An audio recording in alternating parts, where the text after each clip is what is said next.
What is up, you guys? This is your boy Andy Matrix, and today I bring you a bit of a sad story. And I wanted to talk about this because this is something that it really affects everybody in a way. I thought this was very important to talk about because it has to do with cyberbullying and the effects that it has on certain people, right? And then there's the whole conversation of free speech, freedom of speech, or whatever. And look, I'm not here to talk about politics. This is not political, please. We're not gonna turn this into a political argument.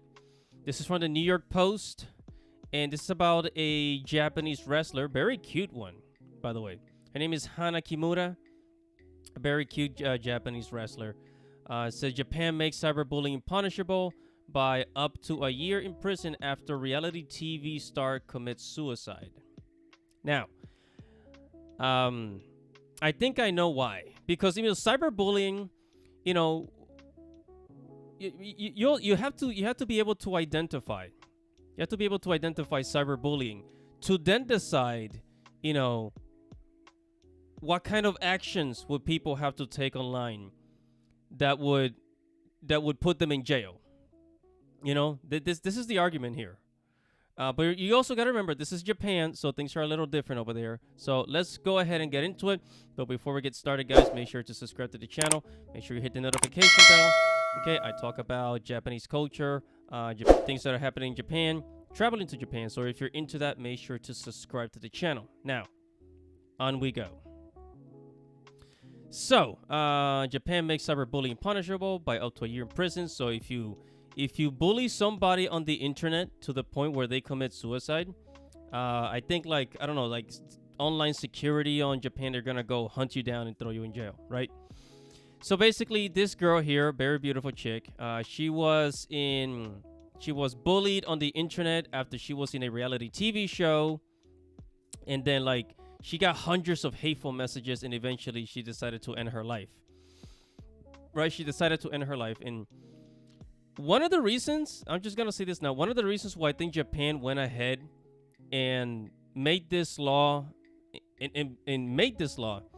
is not just to prevent people from cyberbullying, but also to prevent other Japanese people from committing suicide, because the population in Japan is going down, guys. Japan is suffering from a population collapse. I think every year they lose 500,000 people. So if they can make a law that will save one more life, just one more Japanese person, it is very important. Because here in the West, man, Americans, people in the West, America, Canada, especially Latinos like myself, we get attacked, man. We fucking fight back, yo. I get attacked on the internet. I don't give a shit. I will cyber punch people in the face. But this darling, oh man, she's so cute, man. You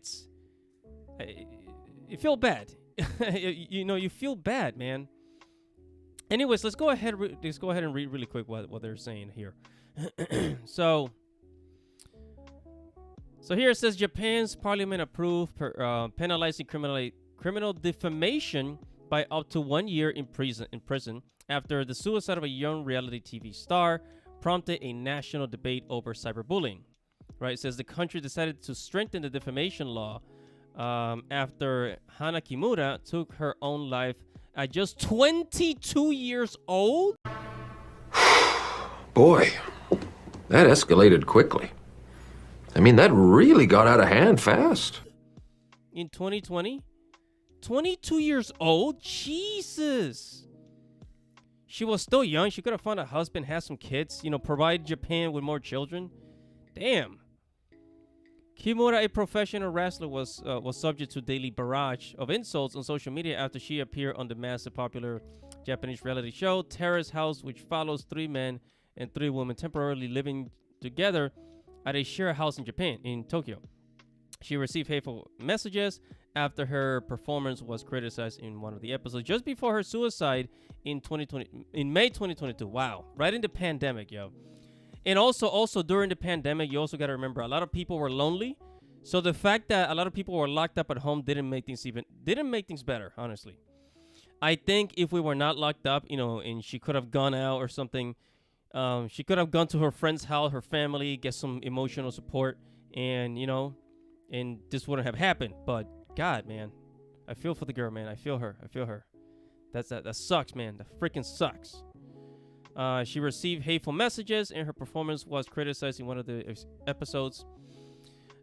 Just before her suicide in May, she tweeted about the hundreds of vile messages a day that hurt her. Ultimately, 2 people were convinced of defamation Kimura, but were only fined 9,000 yen, which is $66, right? It's not much. It's just like a little punishment. It's like a tiny little punishment, right? We don't have these laws here in America. And then there was debate over, if these laws are like, it gets in the way of freedom of speech, right? It's that her death trigger is a spirited debate over anonymous bullying and the extent of freedom of speech protections in Japan. As opponents to change argued the law would impact free speech, and 12 criticism of those in power. Supporters said tougher legislation was necessary to crack down on cyberbullying. Yeah, man, I think that, you know what I think? I think, like, because a lot of celebrities here in America, they get death threats. I think, who was it? Kelly Mary Tran was getting death threats after the horrible, Disney Star Wars movies. And she was getting death threats on Instagram, and she deleted her Instagram. And I think that's what celebrities should do. Like, if it gets to the point where people are telling you, I'm going to freaking kill you, delete your social media. If you really want to be on social media, you could use it, but maybe just turn it off for a while. Like, turn it off for like 3 months or something until, things go down. Because you don't want people like, telling you they're going to freaking kill you, just because you're a celebrity or because you said something. Right? So, and also I would add to that, if you're a celebrity, get some security in your house, because get some security in your house, man. Some people are freaking crazy. They'll go to your house, they'll do some crazy shit. And yeah, so now, cyberbullying. It says here, with an option, it says the amendment law adds a prison term of 1 year with an additional forced labor and creates fines to up to 300,000 yen, which is basically 2,200 American dollars. Trust me, in Japan, that's a hefty fine, man. That's a hefty freaking fine. It said to convince violators, it will go into effect later this summer, right? But as of right now, the punishment is only $74. And man, look at her, man. She was a wrestler. She was cute. She was young, 22 years old, committing suicide. This is so sad, man. Anyways, guys, I thought I had to tell this story. Suicide is no joke. I'm gonna be, a little vulnerable here, and I'm gonna say I felt suicidal before. I live with certain family that make me feel suicidal, like my life is not fucking worth anything. And this is a serious problem, man. So, yeah. Guys, thank you for watching. Thank you for listening. If you like anything that I had to say, make sure to subscribe to the channel. Hit the notification bell for future notification. I talk about anime, manga, video games, geek culture, and Japanese culture, and especially Japanese culture. And I talk about things happening in Japan. So if you're into that stuff, make sure to subscribe. Thank you for listening. This is your boy, Andy Matrix. Godspeed.